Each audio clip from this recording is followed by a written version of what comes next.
Hello and welcome back to Spivey Talks. Of course, I am still your host, Spivey. And as you are aware, My Secret Romance has just ended. Episode 13 was released. I watched it this morning before I went to bed. And it's a little sad that it's over. I did want to see a little bit more development in the characters. But let's go ahead and get into the review. First and foremost, I want to point out, of course, that there are going to be spoilers, as rightly so, in the review. This episode picks up with our two main characters in the car again on the beach, like how they were 3 years ago. You know, essentially like when they spent their first night together. And this time, however, of course, they weren't intimate, but they had time and they spent it together and they enjoyed each other, which is a very good thing. Wherein what we find is that this time when they fall asleep, the main woman, she wakes up and she's talking to him in his sleep, telling him, you know, that this has been fun, this is a great dream, but because of all the drama they've been having and other party influences into their life, she feels that they can't possibly work out, that it's essentially a dream, and that, you know, she has to go on about her way and that they should end it where it is, you know. So she again leaves him in the car while he's asleep. It was weird as this time, you know, they even show like him crying in his sleep, even though he's not awoke to or acknowledge what she's saying. You know, I get that. It's understandable, to a degree anyway, that you put other people's feelings or thoughts ahead of your own. They're trying to wrap up a lot of the characters and storyline. A scene wherein the father is annoyed and mad that his son hasn't returned to the company to fulfill his roles as soon-to-be director, or, you know, high chairman. And he's, you know, the father sees it as like a weakness, that he's all hurt or losing out on potential opportunities or not being the way that the father would like him to be, and it's all over a woman. So it's very odd, if you will. But I mean, if you consider also that for whatever reason his wife was sent away, or at least our main character's mother was sent away back when he was a child, and we never really got an explanation for what happened with that. So he's like, you know, he uses his threat of money and power, saying that the main character male, you know, his son, is going to lose all of his potential inheritance in the company, and that he's going to give it to, you know, businessmen to run the company instead of him, because he didn't come in for these days. Which is ridiculous, because he didn't even want his son to be there working as much, because he felt like his son was working too much previously. But again, storyline. Okay. We do cut back to the main character at his mother's restaurant. You know, he for years would go and either leave the bouquet of flowers or deliver them himself, but he wouldn't go in and he wouldn't speak to his mother directly. So now we have him actually going into the restaurant. Of course, before he went in, he noticed that the bicycle outside her restaurant was the one that his love, his passion, was riding the night that he met her on the beach again, you know, the second time. So when he goes in, of course, you know, there's that moment of, my son is before me after so many years, you know, how do we break this ice? So she cooks him, you know, some of the food and things like that, and they sit down and talk, and she's like, hey, I know the nutritionist. She came by and, you know, she was talking. Now, she doesn't acknowledge that the nutritionist didn't know who she was, and she didn't tell the nutritionist that she knew who she, you know, who they were to each other. That was just completely left out. I don't know why, but it's fine.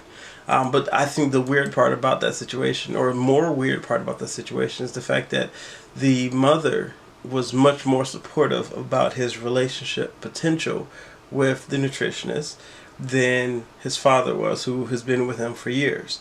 Granted, the mother wouldn't have much room to say too much of anything, as she hasn't been there for most of his life. You know, she's been away one town or however many towns over. She just was not there, and that's what's important about that situation. But she was supportive, saying, you know, go get the woman that you want to be with and be happy. You know, our nutritionist, when she returns home, she falls ill, and so her mother, who, of course, last episode they got into it, she feels bad about the situation. So to try to make amends, she goes on the the TV show, and she tries to set, I guess, Korea straight on a concept of, you know, who cares how they started, you know, it's all about actual love. no matter how it started. If they like each other, they should be able to be together without people trying to judge them, or especially judging her daughter based on her personal career. You know, she's an actress. Why call her an erotic actress, an exotic actress, you know? And so she kind of shames a few people right then and there, but I guess the point is heard, and it definitely makes a difference to the nutritionist, because for the first time, I guess she feels like her mother is sticking up for her instead of just throwing her to the wolves, because she literally was sold out last time just for some TV time, you know, telling her story. And so, you know, that helps to heal some of the wounds between mother and daughter, which is a good thing. Now that they've both been told to go after each other like they want to be, of course, you get the classic scene of them trying to find and catch up with each other. And when they do, you know, they embrace and whatnot, and there's some onlookers. They're trying to, again, solve some of the storyline issues, wherein the best friend of the bookstore, the writer, he and the announcer, hostess lady, they are, of course, as anybody could have told by now, starting to have an interest towards each other. So they meet for drinks, and he eventually asks her to go to, you know, South America with him to travel and start dating. And she says yes. I mean, that was obvious that it was going to happen, because that was the best way to solve each of those character storylines, is to make them link up. And you could have seen that coming from like episode 4 or 5, but you know, it's not terrible. We then go to the father and son having a dinner together, and during this dinner, you know, the father's like, hey, you know, because I told you were going to lose the company and all that stuff, you were fine with it just so long as you could, you know, go after the woman that you love. But this father's annoyed that he really did follow through with it, and he took, you know, a lot of his staff, and basically it would seem like became a competing company, which is a little odd, but I mean, if it works, use it, you know. You don't have any kind of closure in that regard as to what size or how successful, what industry this company is supposed to be that the son supposedly started.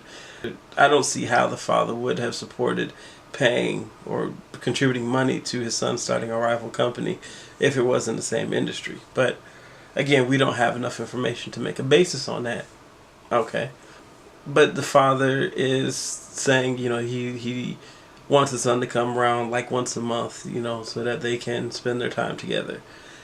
But when the son is like, well, I'll bring my girlfriend, the father's like, I'll disown you. So no matter what, even after all of this, seeing how strongly his son feels about it, he still won't be supportive of their relationship.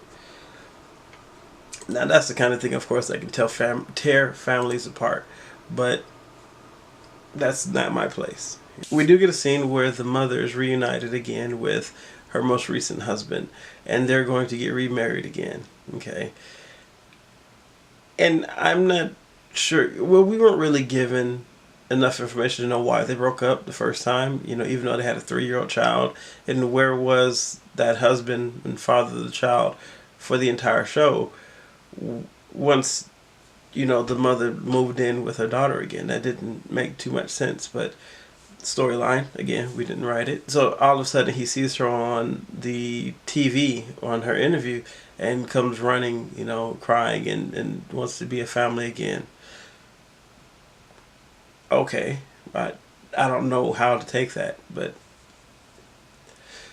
so they do decide to go ahead and get remarried. Now at this marriage, we do find one last little funny moment wherein they say the mother's name.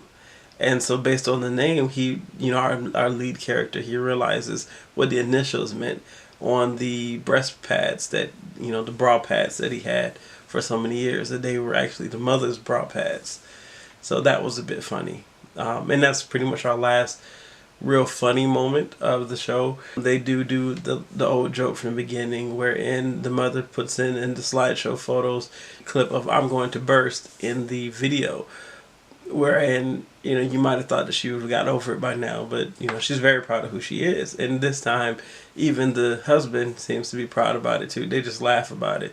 And most of the crowd seems to take it in stride. And the development of the mother-daughter relationship comes to fruition in seeing that the daughter's at first just like, Then she's like, okay, yeah, it's fine. So, I mean, we have that kind of closure, which is good. Now, the ending of the actual show was a little bit awkward. It doesn't quite give you a basis or understanding of what actually is happening. It seems like they're officially dating now, but then they kind of present it with all these cutscenes and flashbacks, but in this halo effect, and she's standing there in the, the dresses. It looks or reminiscent of somebody getting married, but at the same time, they're at the mother's wedding. And he even says, when we do get married, what will my relationship be with her little brother, her half brother? And it seems to be a little bit of a confusion, which is a little bit weird.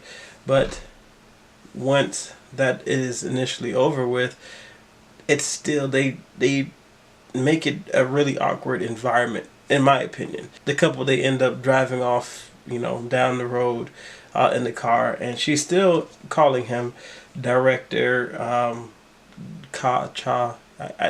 She's still calling him director, and he's like, well, when are you going to stop calling me director? He's like, I'm your man now. And they're it's like, what do you want me to call you, honey? And stuff like that. And they just drive away, and that's it. So you don't know if their relationship survives. You don't know if they get married one day. You don't know what happens with any of the other characters. It doesn't give you much to work with. You just like, okay, well, maybe I'll just fill in my own blanks. But all in all, it was a decent show. I did enjoy it.